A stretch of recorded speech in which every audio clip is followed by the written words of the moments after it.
ജന്മാദ്യശ്ചേതോന്നയാതിതരതച്ചാർത്തേഷ വിജ്ഞസ്വരാട് തേനേ ബ്രഹ്മഹൃദായ ആദികവയം കേന്ദ്രിയത് സൂര്യ തേജോ വാരിമൃതാം നിധാ വിനിമയോ യത്ര ത്രിസർഗോ മൃഷാ നാംനാർഷേന സദാ നിരസ്തകുഹകം സത്യം പരം ധീമഹി. നമസ്കാരം. സനാതനധർമ്മ സംഹിതകളിലെ വിജ്ഞാനശകലങ്ങൾ പങ്കുവയ്ക്കാനായുള്ള ചാനലായ നാദശ്രീയിലേക്ക് എല്ലാവർക്കും സ്വാഗതം. എന്നെ ചാനൽ സബ്സ്ക്രൈബ് ചെയ്യാനും ലൈക്ക് ചെയ്യാനും ഓർമ്മപ്പെടുത്തിക്കൊള്ളുന്നു. ശ്രീമദ് ഭാഗവതത്തിലെ രണ്ടാമത്തെ സ്കന്ധത്തിലെ രണ്ടാമത്തെ അധ്യായമാണ് നമ്മളിനി നോക്കേണ്ടത്. ശ്രീശുക ഉവാച ഏവം പുരാധാരണയാത്മയോനിർനഷ്ടാം സ്മൃതിം പ്രത്യവരുദ്ധ്യദുഷ്ടാ തഥാ സസർജേദം അമോഘദൃഷ്ടിർ യഥാപ്യയാത് പ്രാക് വ്യവസായ ബുദ്ധി. ആത്മയോനി ബ്രഹ്മാവ്, പുരാ പണ്ട്, നഷ്ടാം നശിച്ചതായ നഷ്ടപ്പെട്ടു പോയ, സ്മൃതിം ഓർമ്മയെ, ഏവം ധാരണയ ഇങ്ങനെ ധ്യാനിച്ചിട്ടാണ് കിട്ടിയത്. ഒരു ജന്മം കഴിഞ്ഞ് അടുത്ത ജന്മം ബ്രഹ്മാവ് വരുമ്പോൾ ഈ കഴിഞ്ഞ ഓർമ്മകൾ ശരിക്കും ഒരാഴ്ച ഉണ്ടാവില്ല. നമുക്കിപ്പോൾ കഴിഞ്ഞ ജന്മത്തെ ഓർമ്മ ഉണ്ടോ ആരായിരുന്നു എന്ന്? പക്ഷേ ഈശ്വര ധ്യാനം കൊണ്ട് ആ ഓർമ്മകൾ തിരിച്ച് കിട്ടി എന്നാണ് ഇവിടെ പറയണത്.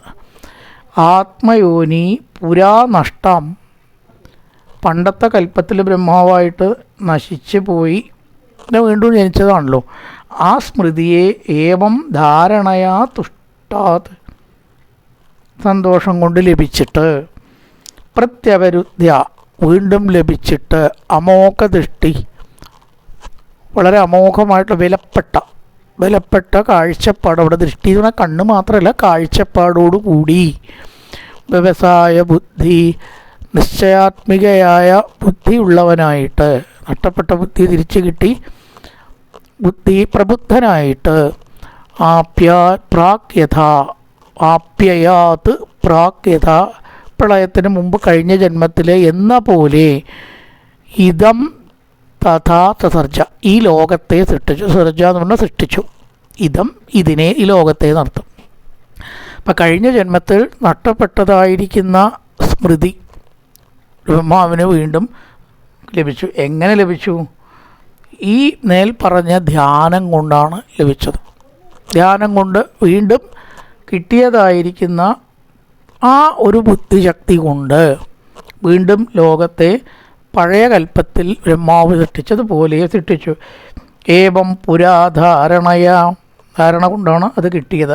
ആത്മയോനി നട്ടാപ്രതിപ്രത്യവരുദ്ധ്യദുഷ്ടാൻ തഥാ സസർജേദം അമോഘദൃഷ്ടി. സസർജേദം ഈ ലോകത്തെ, ഇതം ഈ ലോകത്തെ, ഇത് നർത്ഥം. ഇതെന്ന് പറഞ്ഞാൽ കാണുന്നത് ലോകം. ദൃഷ്ടിർ യഥാപ്യയാ പ്രാക് വ്യവസായ ബുദ്ധി. അതുപോലെ തന്നെ നിശ്ചയ ആത്മികമായിട്ടുള്ള ബുദ്ധി, അതിനാണ് വ്യവസായാത്മിക ബുദ്ധി എന്ന് പറഞ്ഞത്. ശരിയായിട്ടുള്ള ബുദ്ധി ഉണർന്നു, ശരിക്കും അത് പ്രവർത്തിക്കാൻ തുടങ്ങി.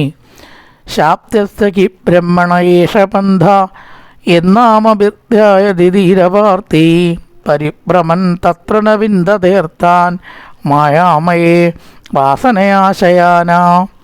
പറയണ അപാർത്ഥി അർത്ഥശൂന്യങ്ങളായ നാമങ്ങൾ കൊണ്ട്, ധീ ബുദ്ധി, ധ്യാനിക്കുന്നത് യാതൊന്നോ, ശബ്ദമയമായ ബ്രഹ്മത്തിൻ്റെ പന്ഥ മാർഗം, ഏഷഹി ഇത് തന്നെ. ഉപാസന കൊണ്ട് ഗ്രഹിക്കാതിരിക്കത്തക്ക വിധം വളരെയധികം വിരക്തനായിട്ടുള്ള പുരുഷന് ശുദ്ധമായിട്ടുള്ള ആത്മാവിൽ മനസ്സിനെ ഉറപ്പിക്കുന്നതാണ് യോജിക്കുക എന്നാണ് ഇവിടെ പറഞ്ഞത്. ആഗ്രഹിക്കത്തക്ക വിധം വിരക്തനായിട്ടുള്ള പുരുഷന്, പ്രപഞ്ചത്തോട് ആസക്തി ഇല്ലാത്തതായിട്ടുള്ള ഒരാൾക്ക് എപ്പോഴും നല്ലതെന്താ എന്ന് ചോദിച്ചാൽ ഇത്തരത്തിലുള്ള ധ്യാനം തന്നെ എന്ന് ഇവിടെ പറഞ്ഞിരിക്കണു. അപ്പോൾ അത് തന്നെ ശ്രദ്ധ വെച്ചാലേ അതിൽ പുരോഗതി ഉണ്ടാവുള്ളൂ. തീയിലെ കുറച്ചൊരു വിഷമുള്ള മാർഗമാണ്. അപാർത്ഥൈ നാമഭി, അർത്ഥശൂന്യങ്ങളായിട്ടുള്ള നാമങ്ങൾ കൊണ്ട് ബുദ്ധി ധ്യാനിക്കുന്നത് യാതൊന്നോ. ശാബ്ദസ്യ ശബ്ദമയമായ ബ്രഹ്മത്തിൻ്റെ പന്ഥ മാർഗം ഏഷഹി ഇതുതന്നെ.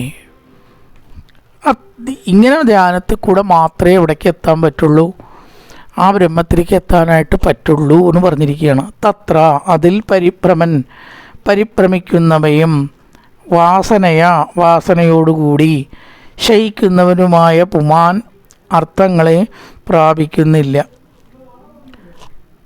ഏത് വിധത്തിലുള്ള കർമ്മത്തിനും ഫലം ഉണ്ട് എന്ന് ഉപദേശിക്കുന്ന ഒരു മാർഗമാണ് ശരിക്കും വേദത്തിൽ. എന്തിനു വേണ്ടിയിട്ട് യാഗം നടത്തണമെന്ന് ചോദിച്ചാൽ സ്വർഗം കിട്ടാൻ. ഉത്തരമുണ്ട്. അപ്പോൾ ഒക്കെ വലേച്ഛ കൂടിയിട്ടാണ് വേദത്തിൽ പറയപ്പെടുന്ന വേദോക്ത കർമ്മങ്ങളെല്ലാം. സ്വർഗകാമോ യജേത്, സ്വർഗം ആഗ്രഹിച്ചിട്ടാണ് യാഗം. പലരും ഇന്ദ്രനടക്കം സ്വർഗം കിട്ടണമെന്ന് വിചാരിച്ചിട്ടാണല്ലോ ഇന്ദ്രനാവണേൻ്റെ മുമ്പേ 100 യാഗം നടത്തുന്നത്. അത് കഴിഞ്ഞാൽ ഇന്ദ്രനായി എന്നാണ്. അപ്പോൾ എന്തിനു വേണ്ടി കർമ്മം നടത്തി? ഇന്ദ്രനാവാൻ. എല്ലാറ്റിനും ആഗ്രഹം എന്നാണ്. ഇങ്ങനെ പുരുഷബുദ്ധിയിൽ ആഗ്രഹത്തെ ജനിപ്പിക്കുന്നതാണ് വേദസ്വഭാവം. ആഗ്രഹം ജനിപ്പിക്കുക. അതുകൊണ്ട് വേദം എപ്പോഴും അവസാന വാക്കല്ല. എല്ലാവരും പറയും വേദം വേദം വേദം വേദോക്തം പുരാണവും വേദവും ഇടഞ്ഞും കൊണ്ട് ഒരു കാര്യം പറഞ്ഞാൽ വേദം പറഞ്ഞതാണ് എടുക്കേണ്ടത്. ഒക്കെ ഏത് വരെയുള്ളൂ? ഒരു ഭാഗവതം വരണ വരെയുള്ളൂ. ശരിയാണ്, വേദം പറഞ്ഞാൽ തന്നെ എടുക്കേണ്ട. പക്ഷേ എപ്പോൾ ഭാഗവതം അവിടെ വന്നു, ഇത് അങ്ങനത്തെ ഒരു ശാസ്ത്രമാണ്. കേൾക്കുന്ന പോലെ കുറച്ച് കൃഷ്ണകഥയോ അല്ലെങ്കിൽ അങ്ങനെയുള്ള സംഭവം വെറും ഒരു പുരാണമോ അല്ല. വെറും ഒരു പുരാണം അല്ല എന്ന് പറയാൻ കാരണം പുരാണം എന്ന് പറയുന്നത് എപ്പോഴും വേദത്തിന് താഴെയാണ്. അങ്ങനെയാണ് അറിവുള്ളവരും ശാസ്ത്രജ്ഞരും പറയണത്. വേദവും പുരാണമായ വേദമാണ് മീതേ. പക്ഷേ ഭാഗവതം അങ്ങനെയല്ല. ഇപ്പം വേദത്തിൽ പറയുന്നതിന് സാധാരണ വിരോധമായിട്ട് ഭാഗവതത്തിൽ പറയുന്നില്ല. അഥവാ അങ്ങനെ എന്തെങ്കിലും കണ്ടു എന്ന് വയ്ക്കുക, അത് ഭാഗവതത്തിൽ പറഞ്ഞിട്ടുണ്ട് എന്ന് പറഞ്ഞിട്ട് എടുത്തതുകൊണ്ട് തെറ്റില്ല എന്നാണ്. ആ ഒരു സാങ്ഷൻ ഭാഗവതത്തിന് മാത്രമേ ഉള്ളൂ. അതുകൊണ്ടാണ് ഇത് വെറും പുരാണമല്ല പറയാൻ കാരണം. അല്ലെങ്കിൽ പുരാണത്തിൽ പറഞ്ഞെടുക്കില്ലല്ലോ, തള്ളും. നേരത്തെ പറഞ്ഞെടുക്കുക, പുരാണത്തിൽ പറഞ്ഞ് തള്ളുക, അങ്ങനെയാണ് നിയമം. വിവരമുള്ളവർ അങ്ങനെ ചെയ്യില്ല, അങ്ങ് അവർക്ക് വിവരമില്ല എന്നർത്ഥം. പക്ഷേ ഭാഗവതം അതിനൊരു എക്സെപ്ഷൻ തന്നെയാണ്. പഞ്ചമവേദം എന്ന് ഭാഗവതത്തിന് പറയാൻ കാരണം ഇതൊരു വേദം വേറെയാണ്. അപ്പം അതുകൊണ്ട് സുഖം സിദ്ധിക്കും എന്ന വാസനയോട് കൂടിയിട്ട് ബലേച്ഛയോട് കൂടിയിട്ട് പുരുഷൻ കർമ്മങ്ങൾ ചെയ്യണു. പുണ്യ അനുഭവിച്ച് കഴിഞ്ഞാലോ പടയെ എന്ന് ഭൂമിയിലേക്ക് വീഴുകയാണ്. വീണ്ടും ഈ ജനനകർമ്മങ്ങളെല്ലാം ആവർത്തിക്കണം. ഇതൊക്കെ ദുഃഖങ്ങളുണ്ട് ഒരു ശരീരം കൊണ്ട്. ആലോചിച്ച് നോക്കും. രോഗവും വിഷമവും വരുന്നവർക്ക്, ദാരിദ്ര്യമൊക്കെ വരുന്നവർക്കേ അത് അറിയുള്ളൂ. സുഖമായിട്ട് കഴിയുന്നവർക്ക് അത് അറിയില്ല കേട്ടോ. അവർക്ക് പിന്നെയും ആ ശരീരം കൊണ്ട് എന്നാലും ദുഃഖം ഉണ്ടെന്നാണ്. രോഗമൊന്നുമില്ല എന്ന് പറഞ്ഞുകൊണ്ട് മാത്രമായില്ലല്ലോ, എന്തൊക്കെ മാനസിക ദുഃഖങ്ങളുണ്ടാവും. അപ്പോൾ അതൊക്കെ വീണ്ടും അവർക്ക് അനുഭവിക്കണം. ഈ സ്വാഭാവിക ദുർവാസനകളെ അകറ്റാനും സദ്വാസന ജനിപ്പിക്കാനും ഉള്ള ഉപായമായിട്ട് മാത്രമാണ് വേദം അങ്ങനെ ഘോഷിക്കുന്നു. അത്രയേ ഉള്ളൂ. അപ്പോൾ എന്തിനു വേണ്ടിയിട്ടാണ് വേദത്തിൽ ഫലേച്ഛ അല്ലെങ്കിൽ ഫലപ്രാപ്തി, ഫലശ്രുതി പറഞ്ഞിരിക്കണം?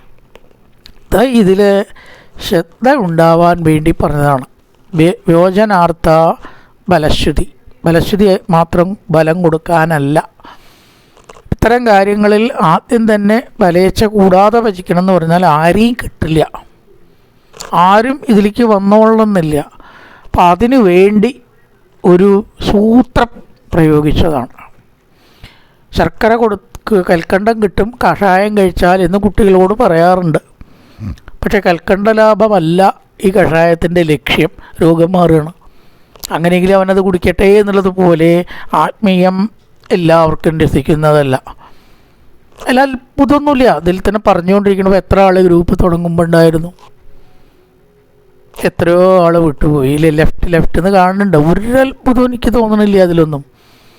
ഇത്രയും നേരം ബാക്കി നിലനിൽക്കണതിലാണ് അത്ഭുതം. ഇനിയും പോയി കൂടാതൊന്നുമില്ല, കൂടില്ല, കലിയുഗത്തിൽ കൂടില്ല, ഉറപ്പാവും. ഇത് എന്ത് ഏർപ്പാടാപ്പാ, അയാളെന്തൊക്കെയോ പറയണു, ഒരു മനുഷ്യന് മനസ്സിലാവാത്ത കാര്യങ്ങൾ അങ്ങനെയാണ്. അപ്പം അതുകൊണ്ട് എന്തുണ്ടാവണം, അതിലേക്ക് താല്പര്യം. ഈ പോണതിലൊന്നും ഒരു അത്ഭുതമില്ല കേട്ടോ. ആൾക്കാർ വളരെ കുറച്ച് തന്നെ കലിയുഗത്തിൽ നല്ല കാര്യങ്ങൾക്കുണ്ട്. അതുകൊണ്ട് സൂചിപ്പിച്ചിരിക്കുകയാണ്. ശബ്ദസഖി ബ്രഹ്മണേഷ പന്തായ നാമീരവാർത്തൈ പരിഭ്രമൻ തത്ര നവിന്ദതേർത്താൻ മായാമയേ വാസനയാശയാന. ബ്രഹ്മമാർഗം എന്ന് പറയുന്നത് മായാമയമായിട്ടുള്ള ഈ ലോകത്തിൽ അത്ര വേഗം എല്ലാവർക്കും പ്രാപ്യമല്ല. അപ്പോൾ ആ ഭഗവാനെ ധ്യാനിക്കുക എന്ന് പറയുന്നത് ഒരിക്കലും ലോകകാര്യങ്ങൾക്ക് മാത്രം ഉള്ളതല്ല എന്നിവിടെ സൂചിപ്പിച്ചു. ഇത്രയേ ഉള്ളൂ. എന്തിനാണപ്പോൾ ഈ ധ്യാനം നമ്മൾ ചോദിക്കുകയാണെങ്കിൽ അതിൻ്റെ ഉത്തരം പറഞ്ഞു, ബ്രഹ്മപ്രാപ്തിക്കാണ്. അതാണ് ചുരുക്കം. ലോകകാര്യങ്ങൾ നേടാൻ അല്ല. നമ്മൾ അറിഞ്ഞിരിക്കേണ്ട കാര്യം തന്നെയാണത്. കാരണം വളരെ അറിഞ്ഞിരിക്കേണ്ട കാര്യമാണ്. അതക്കവിത് നാമസു യാവദർത്ഥസ്യാദപ്രമത്തോ വ്യവസായ ബുദ്ധി സിദ്ധിന്നതാർത്ഥേന യഥേത തത്ര പരിശ്രമം തത്ര സമീക്ഷമാണ്. അതുകൊണ്ട് അതിനെ സ്ഥാപിക്കുകയാണ്. എന്തിനാണ് ധ്യാനം? ധ്യാനത്തെ നേരത്തെ പറഞ്ഞു, വിരാട് പുരുഷനെ. എനിക്ക് ഉദ്ദേശകാര്യങ്ങളാണ് ഇവിടെ പറയണത്, ഉദ്ദേശ ലക്ഷ്യങ്ങൾ. കവി, വിവേകമുള്ളവൻ. കവി എന്ന് പറഞ്ഞാൽ കവിത എഴുതുന്ന ആളല്ല സംസ്കൃതത്തിൽ. പണ്ഡിതൻ, നിപുണൻ, എല്ലാറ്റിലും അറിവുള്ളവൻ, ശാസ്ത്രജ്ഞൻ, ഇതൊക്കെ അർത്ഥമുണ്ട്, പല അർത്ഥമുണ്ട്. കവി. നാമസു, നാമങ്ങളിൽ യാവദർത്ഥ, അർത്ഥത്തെ മാത്രം ഗ്രഹിക്കുന്നവനും, അപ്രമത്ത, പ്രമാദമില്ലാത്തവനും, വ്യവസായ ബുദ്ധി ഉറപ്പുള്ളവനും സ്യാദ്, ആയിരിക്കണം. ഭാഗവത് അതൊന്നങ്ങനെ വ്യക്തമാക്കണം. അതാണ് പ്രോച്ചിത കൈതവോത്ര ധർമ്മം അത്ര വർണ്യതേ എന്ന് പറഞ്ഞത്. ബലശ്രുതി പറഞ്ഞിട്ട് ആൾക്കാരെ ഇതിലേക്ക് ഇങ്ങോട്ട് കൊണ്ടുവരിക, എന്നിട്ട് ശരിക്കുള്ള കാര്യം പറയുക എന്ന വളഞ്ഞ വഴി ഭാഗവതം സ്വീകരിക്കുന്നില്ല. നേരിട്ട് തന്നെ ബലത്തിലേക്ക് ശ്രദ്ധയില്ലാതെ, എന്ന് വെച്ചാൽ ബലം എന്ന് പറഞ്ഞാൽ എന്താ, ഈ പ്രപഞ്ച കാര്യങ്ങൾ എന്നാണ് ഉദ്ദേശിക്കുന്നത്. ബലം ഉണ്ടാവേണ്ട നല്ല കാര്യം ചെയ്യുമാരെങ്കിലും. പക്ഷെ എന്താണ് ബലം? ഈശ്വരപ്രാപ്തി, അവിടെയാണ് വ്യത്യാസം. ബലമില്ലാണ്ട് ഈ ലോകത്തിൽ ആരും ഒന്നും ചെയ്യില്ല. പക്ഷെ എന്താണ് ബലം? വേദോക്ത കർമ്മങ്ങൾക്ക് പ്രപഞ്ചത്തിൽ നിന്ന് നേടുന്ന കാര്യങ്ങളാണ് ബലം. ഇവിടെയോ അതല്ല ഭാഗവതത്തിൻ്റെ ലക്ഷ്യം. എല്ലാ സംസാര കെട്ടുപാടിൽ നിന്നുമുള്ള മോചനമാണ് ആത്മീയത്തിൻ്റെ ലക്ഷ്യം ആകേണ്ടത് എന്ന് പരസ്യമായി പ്രഖ്യാപിക്കുന്നു ഭാഗവത. പൈസയ്ക്ക് വേണ്ടിയിട്ടോ ധനത്തിന് വേണ്ടിയിട്ടോ വിവാഹത്തിന് വേണ്ടിയിട്ടോ ഒന്നും ഇങ്ങോട്ട് വരണ്ട. അപ്പോൾ എന്തപ്പം അതുകൊണ്ട് കാര്യം? അവിടെയാണ് മനസ്സിലാക്കേണ്ടത്. തഥാ വിവേകമുള്ളവൻ കവി നാമസു, നാമങ്ങളിൽ അർത്ഥത്തെ മാത്രം ഗ്രഹിക്കുക, സാരാംശം ഗ്രഹിക്കണം. അപ്രമത്ത, ഒട്ടും തന്നെ മൗഢ്യമോ ബുദ്ധിശൂന്യതയോ ഇല്ലാതിരിക്കുന്നതാണ് അപ്രമത്തനല്ലാത്തവൻ. അപ്രമത്തനായവനല്ല, അപ്രമത്തനല്ലാത്തവൻ. അപ്രമത്തൻ, പ്രമത്തത അല്ലാത്തവൻ കേട്ടോ, അപ്രമത്തനല്ലാത്തവനല്ലോ. അപ്രമത്തൻ എന്ന പ്രമത്തനല്ലാത്തവൻ, ബുദ്ധിയുള്ളവൻ, ബുദ്ധിശൂന്യനല്ലാത്തവൻ. അതിനാണ് അപ്രമത്തൻ എന്ന് പറഞ്ഞാൽ ബുദ്ധിയുള്ളവൻ. അപ്രമത്തൻ എന്ന് പറഞ്ഞാൽ ബുദ്ധിയില്ലാത്തവൻ, അപ്രമത്തൻ ബുദ്ധിയുള്ളവൻ എന്നാണ് അർത്ഥം വരുന്നത്. അപ്പോൾ ബുദ്ധിയുള്ളവൻ, പ്രമാദബുദ്ധി ഇല്ലാത്തവൻ, വ്യവസായ ബുദ്ധി, ഉറച്ച ബുദ്ധിയുള്ളവനും ആയിരിക്കണം. യഥാർത്ഥത്തിലുള്ള ലക്ഷ്യബോധം വേണം ഭാഗവതാദി ശാസ്ത്രങ്ങളൊക്കെ കൈകാര്യം ചെയ്യുമ്പോൾ. അർത്ഥേ, പ്രയോജനം, അന്യഥാ, മറ്റു വിധത്തിൽ സിദ്ധിക്കുമ്പോൾ അതിൽ പരിശ്രമം, അധ്വാനത്തെ സമീക്ഷമാണ്.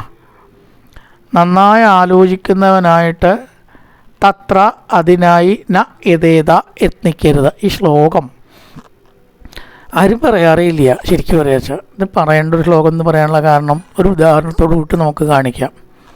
പണ്ട് ഷിന്മയാൻ സ്വാമിയോടോ തോന്നുന്നു ഒരു വന്നിട്ടുണ്ട് എന്ന് കേട്ട കുറച്ച് ആൾക്കാർ കാണാൻ ക്യൂ ആയിട്ട് ഇങ്ങനെ നിൽക്കുന്നുണ്ട്. ഓരോരുത്തരായിട്ട് വിളിക്കുക സ്വാമി. ആദ്യത്തെ ആളോട് വരാൻ പറയൂ, തനിക്കെന്തായി? സ്വാമി, വീട്ടിലെ ഭാര്യ യോജിക്കണേയില്ല. ഞാനെന്ത് പറഞ്ഞു നേരെ വരിയതാ, ഇപ്പം ചെയ്യാം. സ്വാമി അപ്പം പറഞ്ഞു, അതോ അന്ന് കുടുംബ കോടതിയൊന്നുമില്ല. നല്ലൊരു മധ്യസ്ഥം വെച്ചിട്ട് എന്തെങ്കിലും മാക്സിമം അഡ്ജസ്റ്റ് ചെയ്യാൻ ശ്രമിക്കുക, അല്ലാച്ചാലോ പിരിയുക, ഡൈവേഴ്സ് ചെയ്ത് വേറെ കല്യാണം കഴിക്കുക. ഇതിലിപ്പോൾ എനിക്കൊന്നും പറയാനില്ല എന്നർത്ഥം. എന്നെ അല്ല നിങ്ങൾ കാണേണ്ടത് എന്നർത്ഥം. വേണ്ടപ്പെട്ടവരോടൊക്കെ ആലോചിക്കൂ. അവർ വഴി പറഞ്ഞാൽ എങ്ങനെയല്ലോ വിവാഹ ജീവിതം വലിയ എന്താണ്ടാവുക.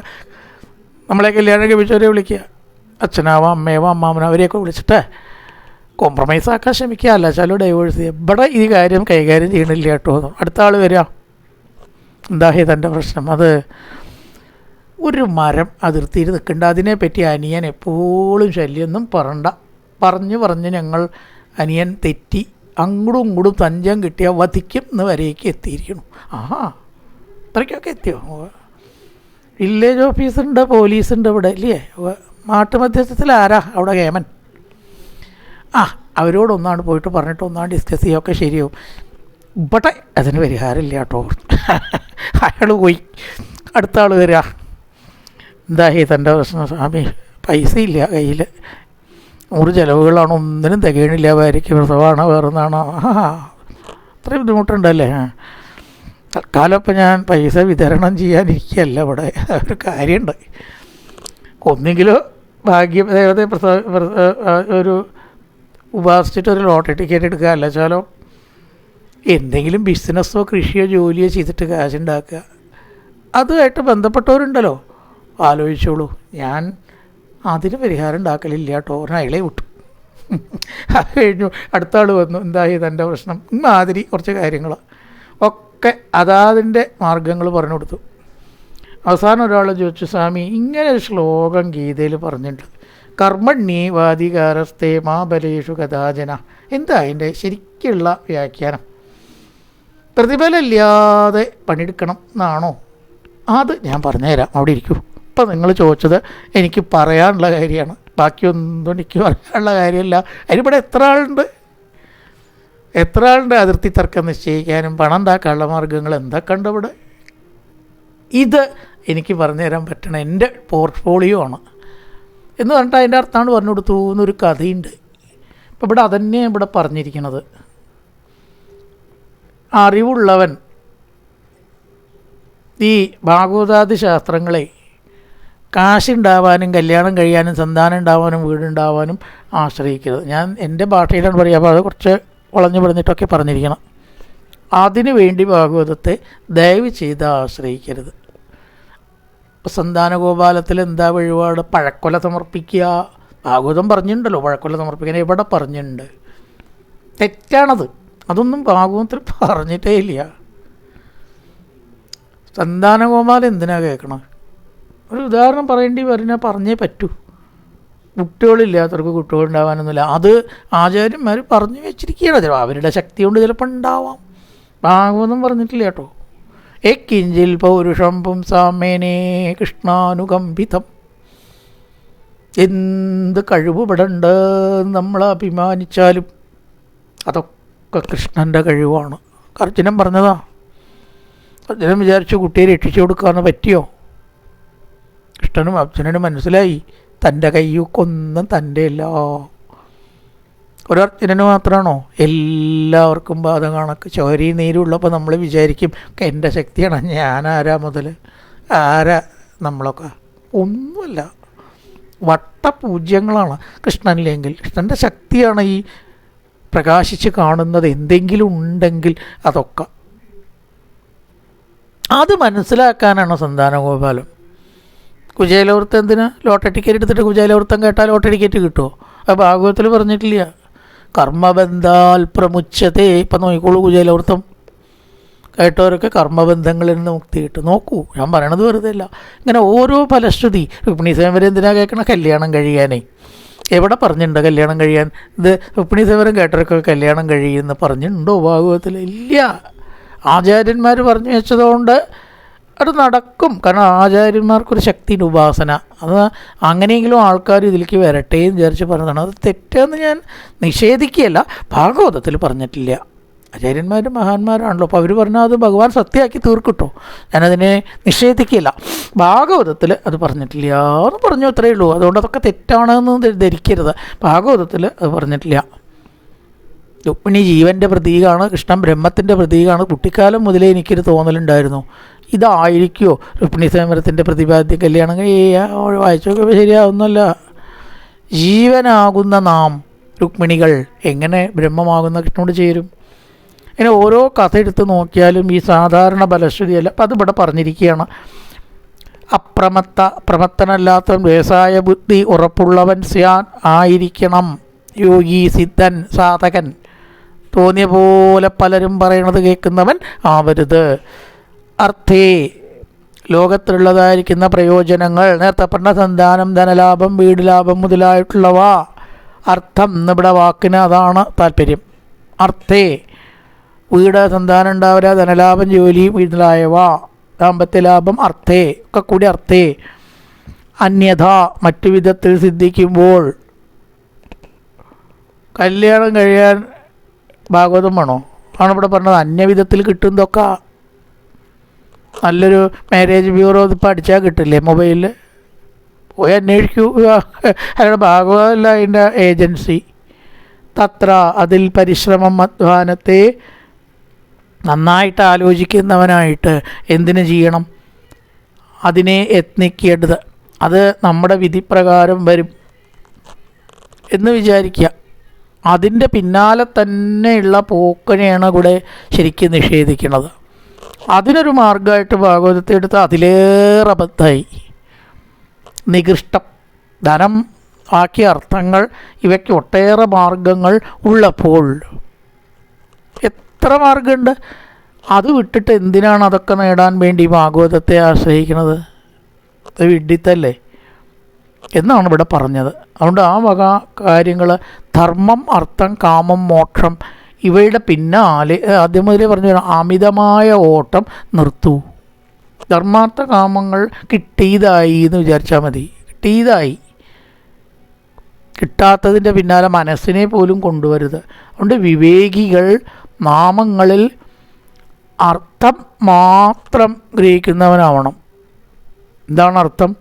ലോകകാര്യങ്ങൾ നേടലല്ല, അത് ധരിക്കണം. അതാണ് അവിടെ അർത്ഥത്തെ മാത്രം ഗ്രഹിക്കുന്നവനും ലോകകാര്യങ്ങൾക്ക് മാത്രം ശ്രമിക്കുന്നവനായി ആവരുത് എന്നാണ് ഇവിടെ പറഞ്ഞത്. അപ്രമത്തനും ഉറപ്പുള്ളവനും, നല്ലപോലെ ബുദ്ധിപ്രസാദമുള്ളവനും ഉറച്ച ബുദ്ധിയോട് കൂടിയിട്ടുള്ളവനും ആവണം. അപ്പം അതുകൊണ്ട് വേറെ കാര്യങ്ങളിൽ അർത്ഥം കിട്ടും എന്നുള്ളപ്പോൾ അതിനെന്തിനാണ് ഭാഗവതം? അതിനുവേണ്ടി ഭാഗവതത്തെ ആശ്രയിക്കണോ? സത്യാൻഷിതോ കിങ്കശിവോ പ്രയാസൈ ബോഹോസസിത്തെ ഉപബർഹണേ കിം സത്യഞ്ജലോ കിം പുരുതാന്നപാത്രിയ ദിഗ്വൽക്കലാതോ സതികിന്തുകൂലൈ. ഇവിടെ പറയണം, നേരത്തെ പറഞ്ഞതിനെ ഒന്നും കൂടി വിവരിക്കുകയാണ്. എന്താണ് ഇപ്പോൾ ഈ പറഞ്ഞതിൻ്റെ താല്പര്യം? നമുക്കൊക്കെ ഈ ജീവിതത്തിൽ ഇന്നത് വേണം എന്ന ഒരു എന്താ പറയേണ്ടത്, മാനദണ്ഡങ്ങളുടെ വിധത്തിൽ എന്ന് നമ്മൾ വെച്ചതുകൊണ്ടാണ് നമുക്കൊക്കെ ബുദ്ധിമുട്ടെന്നാണ്. അപ്പോൾ നമ്മളിവിടെ വന്നത് എങ്ങനെയാണ്? ഒന്നുമില്ലാണ്ടേ വന്നത്, അല്ലെ വസ്ത്രം പോലും ഇല്ലാണ്ടേ വന്ന പോലും അങ്ങനെ തന്നെയാണ്. അപ്പം അതിലിടയ്ക്ക് എന്തൊക്കെ വേണം ഒരാൾക്ക് ജീവിക്കാൻ എന്ന് എവിടെയെങ്കിലും ഒരു ലിസ്റ്റ്, പട്ടിക എഴുതി വെച്ചിട്ടുണ്ടോ? നമ്മളുണ്ടാക്കുന്നതാണ് പട്ടിക. ഒരാളുടെ ജീവിത രീതിയല്ല വേറെ ആൾക്ക്. 10 ആളെടുത്താൽ 10 തരത്തിലാവും ജീവിക്കുക. ചിലക്ക് ഉപ്പും കഞ്ഞിയും മാത്രം മതിയാവും വിശപ്പ് മാറാൻ. ചിലക്ക് വിഭവസമൃദ്ധമായിട്ടുള്ള സദ്യ വേണ്ടി വരും. ചിലക്ക് മോരും ചോറും ആവും ഇഷ്ടം. ചിലക്ക് കോഴിക്കാലും കാക്കക്കാലും ഒക്കെ വേണ്ടി വരും കഴിക്കാൻ. അവൻ്റെ ജീവിതമാണ്. ഇങ്ങനെ നോക്കിയാൽ ഈ സ്റ്റാൻഡേർഡ് ഓഫ് ലിവിങ് ആരുണ്ടാക്കണതാ? ദൈവം ഉണ്ടാക്കി വെച്ചിട്ടില്ലയോ? നമ്മളുണ്ടാക്കണതാ. സത്യത്തിൽ നമുക്ക് ജീവിക്കാൻ ഇതൊന്നും വേണ്ട. ഒരാൾക്ക് ജീവിക്കാനുള്ള മാർഗം ശരിക്കും പറയാ വെച്ചാൽ അവൻ്റെ മുമ്പിൽ ഭഗവാൻ തന്നെ കൊടുത്തോളും. അത് മാത്രമാണ് ഭഗവാന് തരാനുള്ള ബാധ്യതയുള്ളൂ എന്നാണ്. എന്നാൽ വിവാഹം കഴിക്കണം, വീട് വേണം, കുട്ടികൾ വേണം, അതൊന്നും ഭഗവാന്റെ ബാധ്യതയില്ല. ഭഗവാനത് നോക്കൂല. അതൊക്കെ വേണമെച്ചാൽ നമ്മളുണ്ടായിക്കോളാം. മറ്റേതോ അത് ചിലപ്പോൾ നാച്ചുറലായിട്ട് ലോകത്തിൽ എത്ര ജീവികൾ ജീവിക്കുന്നുണ്ട്. ഇല്ലേ? എത്രയോ ജീവികൾ ജീവിക്കണം. ഇവരൊക്കെ ഇപ്പോൾ കരുതി വെച്ചിട്ടാണോ ജീവിക്കണം? അത് മനുഷ്യനും കിട്ടും. അത് നമ്മുടെ സത്യോഷിതോ കിം കശിപോ പ്രയാസൈ, എവിടെ വേണച്ചാൽ കടന്നൂടെ. ശയ്യ ഭൂതലം അഖിലം ഭജഗോവിന്ദത്തിൽ ശങ്കരാചാര്യ എവിടെ വേണച്ചാൽ കിടക്കാം. പ്രയാസൈക്കും തേ, എന്തിനാ പ്രയാസപ്പെട്ട് ബുദ്ധിമുട്ടുന്നത്? ബാഹു, ഈ കിടക്കാൻ തലേണ വേണം എന്ന് വിചാരമുണ്ട്. നമുക്കൊക്കെ തലേണ ശീലിച്ചുകൊണ്ടാണ്. കൈ കൊടുത്തിട്ടാണ് നമ്മൾ എന്തായാലും കിടക്കുക. ഉപബർഹണി, തലേണകൾ കൊണ്ട് എന്താ ആവശ്യം? കൈയാണ് കൊടുക്കുക, കിടക്കുക. അഞ്ജലി സതി, കൈ ഉണ്ടാവുമ്പോൾ ആരോടെങ്കിലും ചോദിക്കാൻ എന്തിനാണ് പാത്രം? പുരുധ അന്നപാത്രിയ, അന്നം ഒരാൾ തരണമെന്നുണ്ടെങ്കിൽ കാണിക്കാൻ പാത്രമൊന്നും വേണ്ട, കയ്യാണ് കാണിക്കുക, അതിൽ കിട്ടിയത് കഴിക്കുക. അന്നപാത്രം കിം ദിഗ്വൽക്കലാദൗ, ദിഗംബരന്മാർ കയ്യുന്നേരും കിട്ടിയത് കൊണ്ടൊക്കെ കൊടുക്കുക. ഇലകൾ മറച്ചിട്ടും മരവിരി ധരിച്ചിട്ടും ആൾക്കാർ കഴിയണില്ലേ ചോദിച്ചാൽ കാട്ടിൽ കഴിയണുണ്ട്. ദിഗ്വൽക്കലാദൗ സതികം ദൂലേ, പിന്നെ എന്തിനാണ് വസ്ത്രങ്ങൾ? ഈ ശ്ലോകം ഒരു സാധാരണ ആളെ സംബന്ധിച്ച് ശരിയാണെന്ന് നമുക്ക് സമ്മതിക്കാൻ ബുദ്ധിമുട്ടുണ്ടാവും. പക്ഷെ അർത്ഥം ആലോചിച്ച് നോക്കിയാണ് അർത്ഥങ്ങൾ എടുക്കണം.